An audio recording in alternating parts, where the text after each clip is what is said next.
ভাই ও বোনেরা, পৃথিবীর সবচেয়ে বড় সম্পদ টাকা পয়সা নয়, বরং ঈমান। কারণ ঈমান ছাড়া মানুষের সব অর্জনই আখিরাতে শূন্য হয়ে যাবে।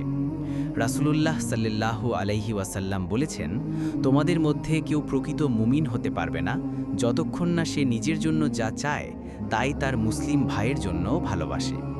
ঈমান শুধু মুখে বলা আমি মুসলিম নয়। ঈমান মানে হলো অন্তরে দৃঢ় বিশ্বাস রাখা, মুখে আল্লাহর কালিমা উচ্চারণ করা আর কাজের মাধ্যমে প্রমাণ করা। আজ আমরা দেখি অনেকেই নামাজ পড়ে না, গুনাহকে স্বাভাবিক ভেবে নেয়।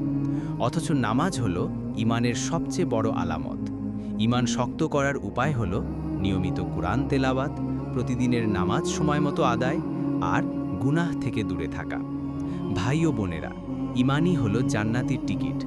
যদি ঈমান অটল থাকে তবে আল্লাহর রহমতে সব গুনাহ মাফ হতে পারে। কিন্তু যদি ঈমান নষ্ট হয় তবে সব কিছুই শেষ। তাই আসুন আজ থেকেই ঈমানকে রক্ষা করি এবং আখিরাতের জন্য নিজেকে প্রস্তুত করি। আসসালামু আলাইকুম।